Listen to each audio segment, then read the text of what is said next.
Hello everyone, welcome to PCS 360। आपका PCS 360 में स्वागत है। हमने आपको लेक्चर वन ख़त्म कर दिया है। लेक्चर वन ने हम लोग पढ़ा, आपको यूरोप कंपनी का आगमन पढ़ा, उसमें हमने वास्को डी गामा पढ़ा, अल्मेडा पढ़ा, ओके, पर अल्बुकर्क पढ़ा। जितने सारी चीज़ें हमने पढ़ा आपको लेक्चर वन में। अभी आपको हम बताने वाले हैं lecture to, okay. Lecture to आप लोग के लिए जितना आपको लेक्चर वन इम्पोर्टेंट था उतनी आपको लेक्चर टू इम्पोर्टेंट है। हमने कहा भी है कि घटना चक्र कोई भी क्वेश्चन छोड़ने लायक नहीं है, ओके।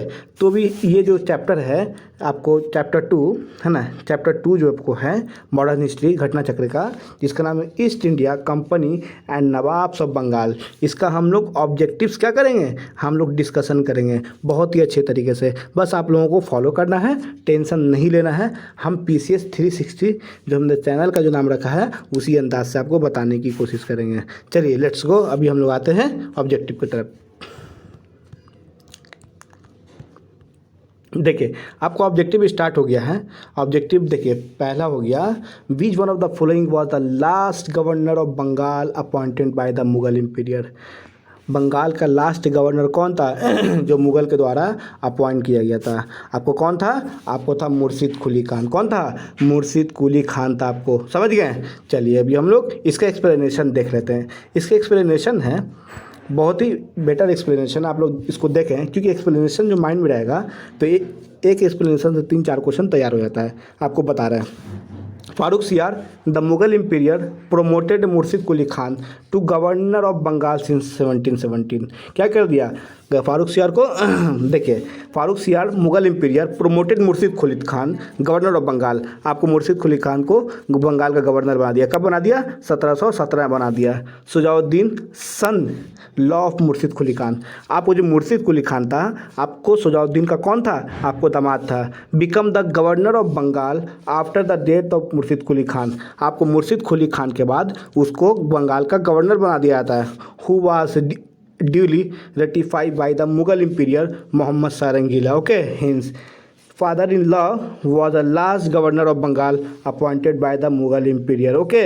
लास्ट गवर्नर को आपको मुगल एम्पायर को अपॉइंटेड किया गया था, है ना। ये हम लोग देख लिए हैं समझ गए? आपको मुर्शिद कुली का देख लिए पहला ऑब्जेक्टिव। अभी हम लोग सेकंड ऑब्जेक्टिव में आते हैं। देखिए last subedar of Bengal who was appointed by the Mughal empire. कौन था? आपको मुर्शिद कुली खान था, जो मुगल एम्पायर के द्वारा क्या किया गया था? आपको अपॉइंट किया गया था। इसके एक्सप्लेनेशन तो हम लोग बता दिए, ऊपर देख लिए। हम क्वेश्चन नंबर 3 में आते हैं। Which of the following war began the consolidation of British supremacy over India. कौन से ऐसे वार के बाद पूरे तरह से ब्रिटिश का सुपरमेसी आपको आ गया था? ब्रिटिश मतलब क्या, उसका दबदबा बढ़ गया था, मतलब लोगों को लगा कि हाँ ब्रिटिश है। क्योंकि क्या हुआ कि आपको बैटल ऑफ प्लासी जो आपको हुआ था 23 जून को जो हुआ था आपको बैटल ऑफ प्लासी 1757 को, उसका ब्रिटिश का क्या होता है? दबदबा हिंदुस्तान में बन जाता है। इसका आंसर क्या होगा? बी होगा, बैटल ऑफ प्लासी। चलिए अब हम लोग क्वेश्चन नंबर 4 देख रहे हैं, है ना। क्वेश्चन नंबर 4 देख रहे हैं। देखिए इसका देख सकते हैं, जो आपको बता दिए उसी से रिलेटेड आपका है ना। चलिए इसको हम देख रहे हैं। देखिए इसका क्वेश्चन नंबर 4 का देख रहे हैं। Shujauddin was defeated by lord Clive in the battle of Sirajuddaula जो था आपको लॉर्ड क्लाइव के द्वारा जो हराया गया। कब हराया गया था? आपको बैटल ऑफ प्लासी में आपको सिराजुद्दौला हराया गया था। जो सिराजुद्दौला था आपको कौन था? जो मीर जाफ़र था। मीर जाफ़र क्या था? आपको धोखा दे दिया था, जिसके कारण से आपको सिराजुद्दीन बैटल ऑफ प्लासी हार जाता है। समझ गए? बैटल ऑफ प्लासी कहाँ हुआ था? आपको वेस्ट बंगाल में बैटल ऑफ प्लासी हुआ था। अभी हम क्वेश्चन नंबर 5 देख रहे हैं। देखिए क्वेश्चन नंबर 5 में है, who was the founder of British empire in India. कौन था? ब्रिटिश एम्पायर कौन था? किसकी वजह से मतलब ब्रिटिश आपको एक्सपैंड कर गया? देखिए ब्रिटिश जो है क्राउन रूल कंपनी रूल जो था आपको क्राउन रूल में जो कन्वर्ट किया, जो किसके द्वारा किया? रॉबर्ट क्लाइव के द्वारा। जो बैटल ऑफ प्लासी जो था, जो बैटल ऑफ प्लासी जो आपको वेस्ट बंगाल में हुआ था, उसको जीत लेता। कौन जीत लेता? आपको ब्रिटिश जीत लेता है, उसमें सबसे अधिक किसका मतलब आपको योगदान होता है? आपको रॉबर्ट क्लाइव का योगदान होता है। अगर रॉबर्ट क्लाइव नहीं होता तो बैटल ऑफ प्लासी हार जाता है, जिसके कारण से इंडिया में सत्ता, इंडिया क्या होता है, इंडिया के लिए बेटर होता। आपको राजाओं का शासन जैसे चल रहा था उस तरीके से चलता, इकोनॉमिक का स्टेबिलिटी भी बढ़िया रहता, समझ गए। तो रॉबर्ट क्लाइव की वजह से क्या हुआ था, आपको ब्रिटिश जीता था, समझ गए। आपको बैटल ऑफ प्लासी कौन हारा था? सिराजुद्दौला हारा था, है ना। बैटल ऑफ प्लासी कहाँ हुआ था? वेस्ट बंगाल में हुआ था। चलिए हम लोग इसका एक्सप्लेनेशन देख रहे हैं। देखिए Robert Clive was the founder of British empire in India, मतलब ब्रिटिश एम्पायर का फाउंडर माना जाता है रॉबर्ट क्लाइव को, who consolidated British supremacy by defeating nawab Bengal Sirajuddaula in the battle of Plassey 23 June 1757। आपको तो बता चुके हैं, आपको ब्रिटिश से जीत लिया था। आपको ब्रिटिश जब बैटल ऑफ प्लासी जीता तो सिराजुद्दौला हारा। जो बैटल ऑफ प्लासी आपको वेस्ट बंगाल में हुआ, आपको बैटल ऑफ प्लासी कब हुआ था? 23 जून 1757 को आपको बैटल ऑफ प्लासी हुआ था। चलिए क्वेश्चन नंबर 6 देख रहे हैं, है ना। देखिए क्वेश्चन नंबर 6 में है, who among the following has been called a heaven born general. किसको कहते हैं हेवन बॉर्न जनरल? किसको कहते हैं? रॉबर्ट क्लाइव को आपको हेवन बॉर्न जनरल कहा जाता है। चलिए इसका भी हम लोग क्या देख रहे हैं, एक्सप्लेनेशन देख रहे हैं। चलिए देख लीजिए। देखिए रॉबर्ट क्लाइव देखिए इसका एक्सप्लेनेशन देख रहे हैं। Robert Clive was a governor of India twice, है ना। 1757 से लेकर 1760 तक रहा, एक बार बन गया, और फिर उसके बाद बीच में चला गया था वो। फिर उसके बाद जो दोबारा जो गवर्नर बनता है 1765 से लेकर 1767 तक बनता है। तो 2 बार आपको क्या होता है, गवर्नर ऑफ इंडिया रहता है। कौन रहता है? आपको Robert Clive. He forced nawab of Awadh and Sirajuddaula to sign a treaty of Allahabad. तो इसी के फोर्स की वजह से ही आपको ट्रीटी ऑफ इलाहाबाद होता है ना। He established predatory state Bengal successfully indeed. He was a statement in the mask of soldier, है ना। William Pitt's started.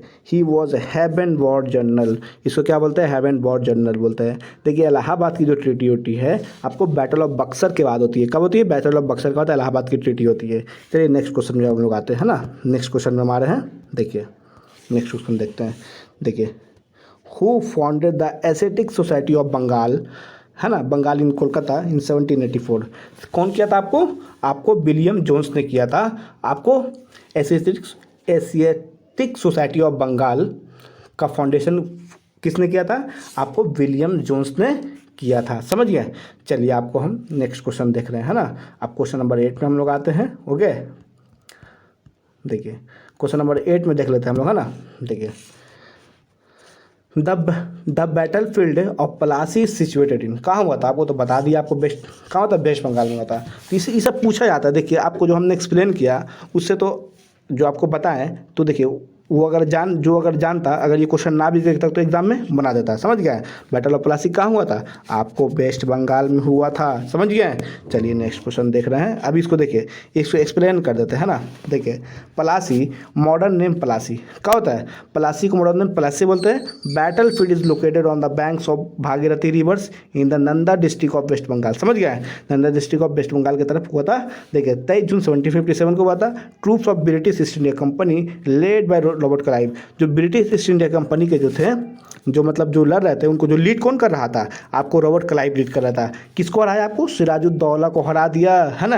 Historic battle of Plassey. देखिए बैटल ऑफ प्लासी कभी भी नहीं आपको राजा हारता, आपको सिराजुद्दौला इसलिए हारा क्योंकि जो मीर कासिम था, समझ गया, जो आपको था क्या, मीर जाफ़र जो था, वो किसको, मीर जाफ़र ने आपको रॉबर्ट क्लाइव का साथ दे दिया, जिसके कारण से आपको बैटल ऑफ प्लासी सिराजुद्दौला हार जाता है, समझ गए। इसका सबसे बड़ा कारण कौन है? मीर जाफ़र। ये किसको सपोर्ट करता है? रॉबर्ट क्लाइव को, समझ गए। उसके साथ साथ बहुत सारे थे, घसीटा बेगम थे, जगत सेठ थे, समझ गए, और सब भी सारे थे, आपको रॉबर्ट क्लाइव को सपोर्ट किए, जिसके कारण से बैटल ऑफ प्लासी सिराजुद्दौला हार जाता है। चलिए क्वेश्चन नंबर 9 में हम देखते हैं ना।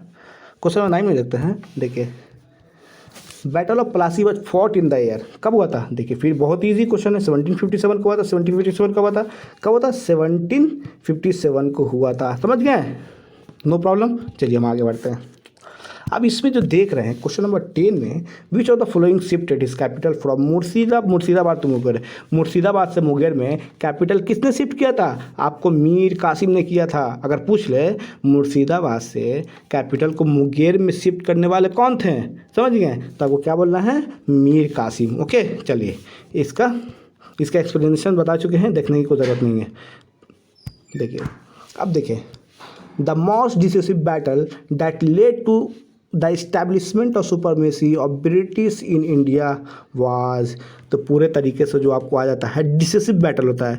देखिए, बैटल ऑफ प्लासी होता है, फिर बैटल ऑफ प्लासी के बाद क्या होता है आपको, बैटल ऑफ प्लासी के बाद क्या होता है, देखिए जो डिसिसिव बैटल जो होता है आपको क्या होता है, आपको बैटल ऑफ बक्सर होता है। बैटल ऑफ बक्सर के बाद और मनोबल, बैटल ऑफ बक्सर के बाद और मनोबल बढ़ जाता है, समझ गए, किसका? ब्रिटिश का बढ़ जाता है। देखिए, अगर पूछ लिया जाए आपको बैटल ऑफ प्लासी के बाद क्या होता है, बैटल ऑफ बक्सर होता है। कब होता है? 1764 में आपको बैटल ऑफ बक्सर होता है। इसमें क्या होता है, आपको हेक्टर मुनरो के नेतृत्व में आपको क्या, ब्रिटिश जीत जाती है, समझ गए। उसके बाद और ब्रिटिश का दबदबा बनता है। अगर बैटल ऑफ प्लासी में 60% बनता है दबदबा, तो बक्सर होने के बाद क्या होता है, 95% दबदबा बन जाता है, किसका? ब्रिटिश का, है ना। इसी तरीके से हम लोग कह सकते हैं, है ना, बैटल ऑफ बक्सर के बारे में। अब देखिए बैटल ऑफ बक्सर को, देखिए बैटल ऑफ बक्सर है जो हम बता दें, चलिए इसको हम एक्सप्लेन कर देते हैं। देखिए 2 October 1764 British army defeated allied forces of Mir Qasim, nawab Awadh and Sirajuddaula and Mughal imperial Shah Alam two. देखिए नवाब, देखिए ब्रिटिश आर्मी 3 राजा को हराया। देखिए मीर कासिम, नवाब अवध, है ना, जो सिराजुद्दौला था, and Mughal imperial Shah Alam two, ये तीनों को कौन हरा दिया? आपको ब्रिटिश हरा दिया। कब? बैटल ऑफ बक्सर में। बैटल ऑफ बक्सर कब हुआ? आपको 22 अक्टूबर 1764 में हुआ था। British army command was in the hands of the major Hector Munro in the battle of Buxar. इसको जो कमांड कर रहे थे आपको बैटल ऑफ बक्सर में हेक्टर मुनरो कर रहे थे। देखिए नेक्स्ट एक्सप्लेनेशन हम देखने की कोशिश कर रहे हैं। देखिए battle of Buxar assure the result of Plassey battle and establish British supremacy on Banaras, on Allahabad, across the Ganga, है ना। The battle of Buxar made way for British and proved there is a no strong competitor before the British। मतलब battle of Buxar के बाद ये prove कर देता है कि मेरा कंपटीटर कोई नहीं है, मेरे कोई नहीं हरा सकता, मेरे कोई नहीं हटा सकता है ना, समझ गए। अब देखिए यहाँ देखते हैं। The Battle of Buxar completed the Plassey had begun. According to Sir James Stephen, the Battle of Buxar deserve more credit than the Battle of Plassey, है ना, as the origin of British power in India, है ना। ज़्यादा इसके द्वारा ज़्यादा आपको जो क्रेडिट दिया जाता है बैटल ऑफ बक्सर को क्रेडिट दिया जाता है, क्योंकि देखिए बैटल ऑफ बक्सर होता है, बैटल ऑफ प्लासी होता है। अगर 50% अगर आपको दबदबा बनता है बैटल ऑफ प्लासी में, तो 95% आपको दबदबा बन जाता है आपको बैटल ऑफ बक्सर के बाद, समझ गया। अब देखिए अभी हम लोग देखते हैं। देखिए if the result of both significant battle are analyzed, it can be said that the battle of Plassey was won by Tireki, but the battle of Buxar show the supremacy of English, है ना। देखिए battle of Plassey में तो डर ही बनता है, कहीं ना कहीं दबदबा बढ़ता है, लेकिन बैटल ऑफ बक्सर के बाद और मतलब सीना चौड़ा जाता है, किसका? ब्रिटिश का, है ना। इंग्लिश आर्मी मिलिट्री स्किल जो था इसके कारण से भी होता है। फिर आपको सबसे पहला बात है कि उन लोग का प्लानिंग बहुत बेटर था, है ना। अब जैसे कि मान लेते हैं कि बहुत सारे प्रोविंसेस है, लेकिन उसमें से कुछ ही प्रोविंसेस लड़ रहे, अगर सारे के सारे राजा अगर मिल जाते हिंदुस्तान के, वह कुछ सारे लोग भी कॉपरेट कर देते हैं, तो आपको बैटल ऑफ प्लासी में ही लोग हार जाते हैं, समझ गए। लेकिन ऐसा नहीं हुआ। लेकिन बैटल ऑफ बक्सर में क्या हुआ? बैटल ऑफ बक्सर में जो जीतते हैं सबसे बड़ा कारण क्या होता है? आपको इंग्लिश का बेहतर डिसीजन मेकिंग हो गया, एंड प्लानिंग हो गया, है ना। फिर मैनेजमेंट हो गया, समझ गए। फिर स्टाफिंग हो गया। स्टाफिंग में क्या करेगा? मतलब जो उस काबिल है उसको उस काम के हिसाब से काम दिया जाएगा, है ना। अब जैसे कि जो गन चलाना है तो उसको गन चलाने के लिए दिया जाएगा, जो मैनेजमेंट करना है उसको मैनेजमेंट करने के लिए दिया जाएगा। इसी तरीके से अपने बेटर प्रिंसिपल मैनेजमेंट की वजह से बैटल ऑफ बक्सर आपको अंग्रेज जीत जाता है, समझ गए। फिर उसके बाद पूरा दबदबा बन जाता है ना। Raise and political prestige through India, समझ गए। फिर उसके बाद पॉलिटिकल्स में इसका पकड़ धीरे धीरे फिर बनने लगता है बैटल ऑफ बक्सर के बाद, समझ गए। अब देखिए who was the ruler of Delhi at the time of battle of Buxar. Battle of Buxar के समय में दिल्ली का रूलर कौन था? आपको शाह आलम टू था। कौन था? शाह आलम टू, समझ गए। कौन था आपको? शाह आलम टू था ruler of Delhi at the time of battle of Buxar. कौन था? शाह आलम है ना, शाह आलम टू था। समझ गए? चलिए हम नेक्स्ट क्वेश्चन में आ रहे हैं। देखिए अब नेक्स्ट क्वेश्चन हम देख रहे हैं and question number 7, who was the nawab of Bengal when the battle of Buxar was fought. कौन था जब बैटल ऑफ बक्सर जब हो रहा था तो उस समय बंगाल का नवाब कौन था? आपको मीर जाफ़र था। कौन था? मीर जाफ़र। कौन था जी? मीर जाफ़र आपको बंगाल का नवाब था बैटल ऑफ बक्सर के समय में। समझ गए? चलिए इसका एक्सप्लेनेशन देख लेते हैं बहुत अच्छे तरीके से। देखिए battle of Buxar was fought on 2 October 1764। देखिए 22 अक्टूबर 1764 को बैटल ऑफ बक्सर लड़ा गया। किससे किसके बीच में? देखिए force under the command of British East India company led by the Hector Munro. ये English British East India company की तरफ से हेक्टर मुनरो लीड कर रहे थे and combine army of Mir Qasim, है ना। देखो Mughal king Shah Alam two and nawab of Awadh, ये तीनों को हरा देते। कौन हरा देते हैं? Mir Jafar was nawab Bengal at that time. इस समय मीर जाफ़र बंगाल का नवाब रहता है, लेकिन हेक्टर मुनरो तीनों को हरा देते हैं। समझ गए? मतलब तीन को नवाब मिलके, तीन राजा मिलके कुछ नहीं कर पाता। समझ गए?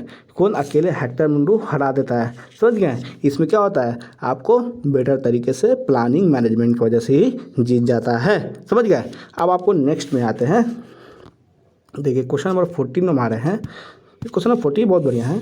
देखिए out of the following the most decisive battle fought by the English east India company. समझ गए? कौन था? बैटल ऑफ बक्सर था। डिसिसिव बैटल अगर बोल देगा तो आपको क्या हो जाएगा? बैटल ऑफ बक्सर हो जाएगा। समझ गए? उसके बाद ही धीरे धीरे पॉलिटिकल ने पकड़ अपना आ जाता है। किसका? ईस्ट इंडिया कंपनी का। चलिए हम लोग क्या देखते हैं अब? हम लोग देखिए क्वेश्चन नंबर 50 देखेंगे। समझ गए? क्वेश्चन नंबर 50 देखेंगे अच्छे तरीके से, है ना। ये तो बता दिए आपको, उसका ऑप्शन ए होगा, है ना। देखिए the first decisive military success of English east India company is marked by. समझ गए? Battle of Buxar. आपको तो बता दिए डिसिसिव बैटल आपको बैटल ऑफ बक्सर होता है। बैटल ऑफ बक्सर के बाद क्या होता है? आपको पूरे तरीके से ब्रिटिश का दबदबा हो जाता है। कहाँ? हिंदुस्तान में। समझ गया? इसका एक्सप्लेनेशन हम देख लेते हैं। Major Hector Munro inflicted a crushing defeat on the allied army. समझ गए? अलाइड आर्मी जो था, allied army of Mir Qasim, Shujauddaula and Shah Alam two, है ना, at Buxar 22 October 1764. Now there was a power left challenge British Empire. Thus the Battle of Buxar is regarded as the first decisive military success of English East India Company in India. समझ गए? अब आपको next देख रहे हैं। देखिए अब इसको आते हैं। Which one of the following is considered to be the most significant battle in the establishment of British supremacy in India. तो हम तो बता चुके हैं कि बैटल ऑफ बक्सर है। समझ क्या? डिसिसिव बैटल जो हो जाएगा आपको बैटल ऑफ बक्सर होगा, है ना। अब देखिए आपको क्वेश्चन नंबर 17 में देख रहे हैं, बहुत इंपॉर्टेंट है। क्वेश्चन नंबर 17 बहुत ही इंपॉर्टेंट है, आपको देख रहे हैं। समझ गया?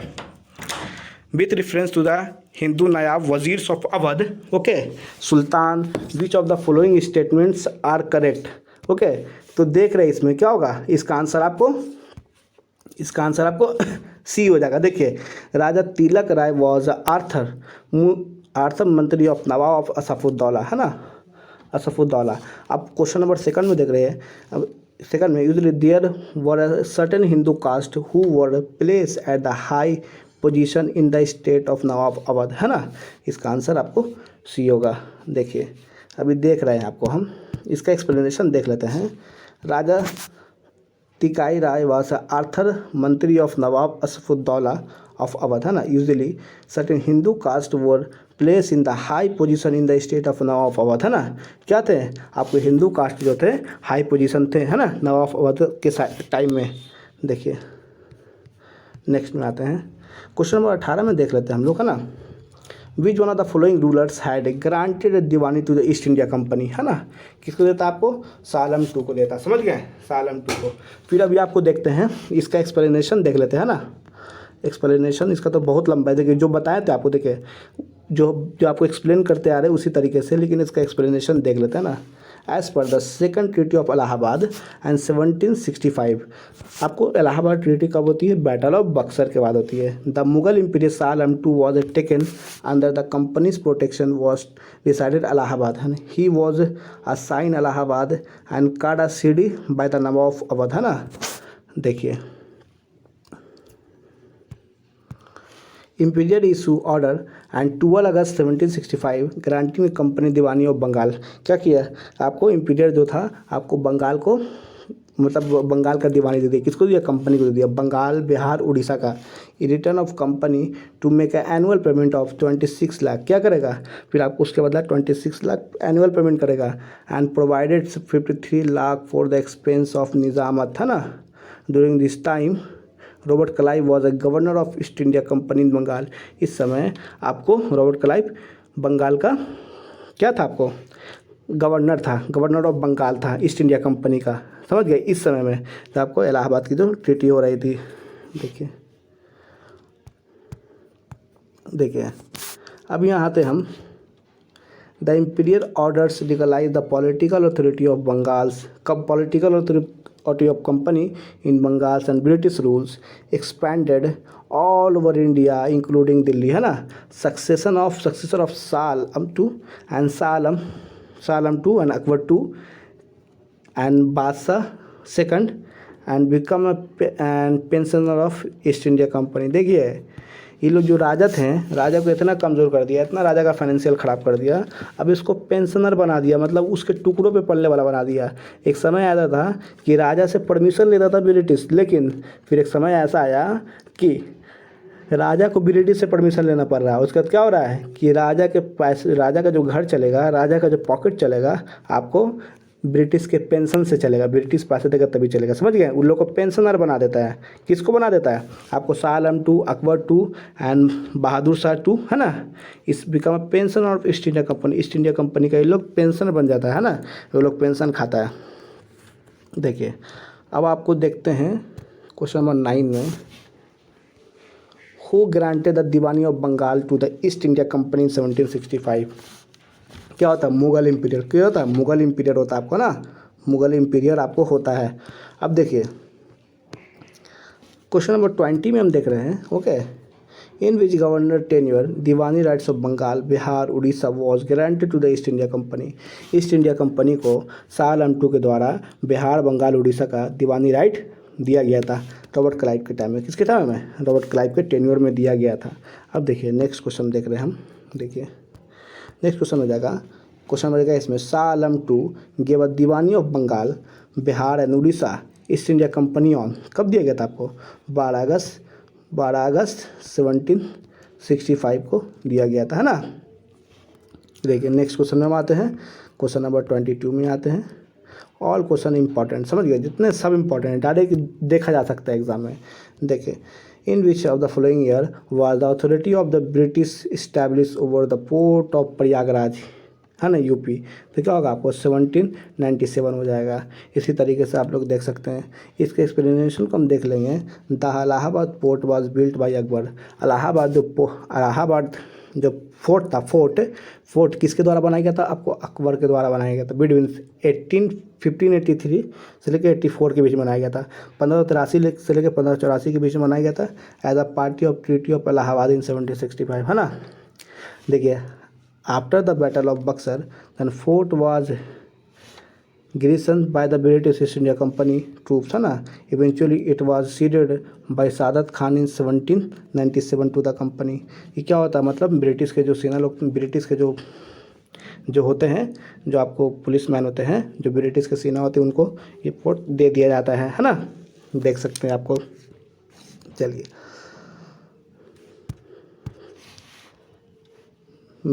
Where was the Western Presidency situated in the early period of the East India Company। समझ गए, क्या होता है, सूरत में होता है ना। चलिए ये हो गया, फिर हम इसका एक्सप्लेनेशन देख लेते हैं। वेरी इंपॉर्टेंट है, Surat was a western presidency in the early period of the East India company, है ना। Presidency was established with the founding of an East India Company factors in a western Indian port city of Surat was terminated when the presidency seat was moved by Bombay। समझ गए। अब हो गया, हम 24 में आ रहे हैं, है ना। Every question is important, don't be left. देखिए, who was appointed a deputy diwan of Murshidabad by Robert Clive after the Allahabad treaty. क्या हो जाएगा आपको, मोहम्मद रज़ा खान हो जाएगा।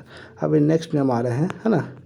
चलिए नेक्स्ट क्वेश्चन में हम आ रहे हैं। देखिए, देखिए यूपीएससी का तो 2002 क्वेश्चन ऐसा तो पूछा नहीं जा सकता है, लेकिन चलिए आपको हम बता दे रहे हैं।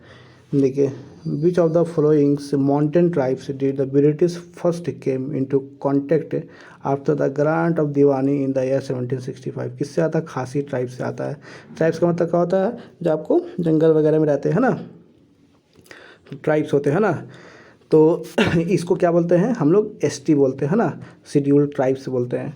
देखिए अब इसमें हम इसका देख लेते हैं, इसका देखेंगे हम, बी देख लेते हैं ना 26 का। देखिए विच of the following correct chronicle order में से जाना है, कौन सबसे पहले हुआ था नहीं हुआ था।